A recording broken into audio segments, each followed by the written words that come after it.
எல்லோரும் புனித தோமையாரை சந்தேக தோமா என்று கூறுவார்கள். அவர் சந்தேக தோமா அல்ல, அவர் மக்களுக்கு தெளிவுபடுத்தும் தோமா. மக்களுக்கு உறுதிப்படுத்தும் தோமா. அதற்கு 2 காரணங்கள் உண்டு. 1. இயேசு கிறிஸ்து உயிர்த்து விட்டார் என்று தன்னோடு இருந்த மற்ற சீடர்கள் கூறும்போது அதை அவரும் நம்பிவிட்டார். இந்த உலகம் இன்று அது பொய் என்று கூறியிருக்கும்.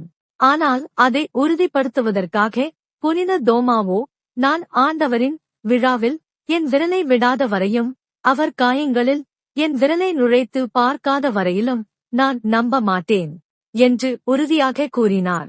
அப்போது திடீரென்று இயேசு கிறிஸ்து அவர்கள் முன் தோன்றி, என் அன்பு சீடர் தோமாவே, என் விழாவில் உனது விரலை இட்டுப் பார், என் கை காயங்களில் உனது விரலை விட்டுப் பார், நான் ஆவி அல்ல, என் உடலை தொட்டுப் பார், இங்கே வா என்று கூறினார்.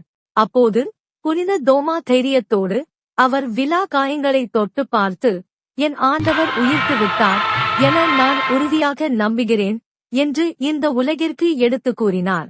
இதுவே மக்கள் இப்பொழுதும் உறுதியாக நம்புவதற்கான காரணமாக அமைகிறது. 2. அன்னை மரியாள் உடலோடும் ஆன்மாவோடும் விண்ணகத்துக்கு கடவுளால் எடுத்துச் செல்லப்பட்டார் என்று இந்த உலகம் நம்புகிறது என்றால் அதற்கு முக்கிய காரணம் புனித தோமையார்தான்.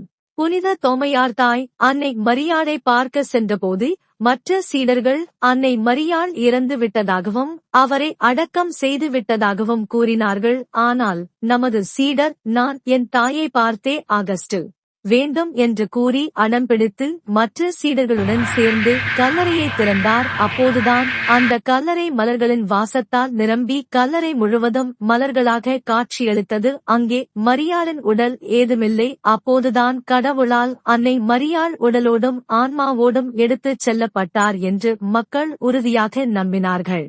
இந்தியாவில் கிறிஸ்தவ மதத்தை பலரும் ஆங்கிலேயர்கள்தான் பரப்பினார்கள் என்று கூறுகின்றனர். ஆனால் அது உண்மையல்ல.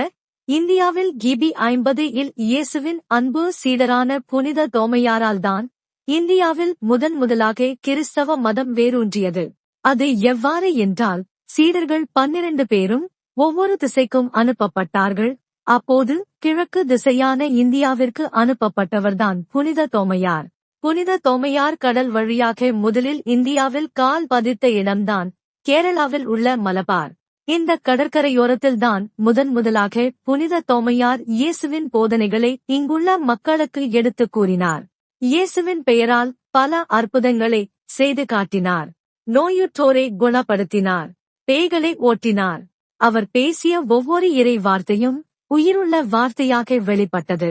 இங்குள்ள மக்கள் அனைவரும் புனித தோமையாரின் இறை வார்த்தையை நம்பி இயேசுவை கடவுளாக ஏற்று திருமுழுக்கு பெற்று ஆயிரக்கணக்கானோர் கிறிஸ்தவர்களாக மாறினார்கள். இவர்கள்தான் இந்தியாவில் கிறிஸ்தவர்களாக மாறின முதல் கிறிஸ்தவர்கள். இவர்களை தொமையார் கிறிஸ்தவர்கள் என்றும் மலபார் கிறிஸ்தவர்கள் என்றும் அழைத்தனர். கேரளாவை அடுத்து தமிழ்நாட்டில் மற்றும் பல இடங்களில் இறை வார்த்தையை பிரசங்கித்துவிட்டு இறுதியில் மெட்ராஸ் சென்றார். அங்கு சாந்தோம் கடற்கரை பகுதிகளில் பிரசங்கம் செய்து ஆயிரக்கணக்கான மக்களை கிறிஸ்தவத்தை தழுவச் செய்தார். சின்னமலை குகையில் அவர் தங்கியிருந்து இறைவார்த்தை அறிவித்தார். நாளுக்கு நாள் கிறிஸ்தவத்தை தழுவும் மக்களும் அதிகரித்துக் கொண்டே சென்றார்கள். இதை பொறுக்க முடியாத நம்போதரிகள் பலர் இவரை கொல்ல திட்டம் தீட்டினார். 72 புனித தோமையார் சென்ட் தாமஸ் மவுண்ட் மலையில் முழங்கால் படியிட்டு இயேசு கிறிஸ்துவை வணங்கிக் கொண்டிருக்கும்போது பின்பக்கத்தில் இருந்து அவரை ஈட்டியால் முதுகில் குத்தினார்கள். அந்த ஈட்டி முதுகில் பாய்ந்து முன்புறமாக வெளியே வந்தது. இரத்த வெள்ளத்தில் புன்னகை மாறாமல் இயேசு கிறிஸ்துவை தொழுது கொண்டே தன் உயிரை கிறிஸ்துவிடம் ஒப்படைத்தார். புனித தோமையார் உடல் சாந்தோம் என்னுமிடத்தில் அடக்கம் செய்யப்பட்டு அதன் மீது ஒரு ஆலயம் கட்டப்பட்டு இன்றும் உலக புகழ் பெற்ற பசிலிக்கா ஆகஸ்ட் திகழ்கிறது. உலகத்திலேயே 3 அப்போஸ்தலர்கள் கல்லறை மீதுதான் ஆலயம் நிறுவப்பட்டுள்ளது. அதில் ஒன்று ரோமில் உள்ள ராயப்பர் கல்லறை மீது கட்டப்பட்ட ஆலயம், மற்றொன்று இத்தாலியில் உள்ள பவுல் கல்லறை மீது கட்டப்பட்ட ஆலயம். மூன்றாவது இந்தியாவில் புனித தோமையார் கல்லறை மீது கட்டப்பட்ட ஆலயம். இது இந்தியாவிற்கும் தமிழகத்திற்கும் கிடைத்த இயேசு கிறிஸ்துவின் ஆசீர்வாதம் ஆகும். இப்படித்தான் கிறிஸ்தவம் இந்தியாவில் புனித தோமையாரால் வேரூன்றியது.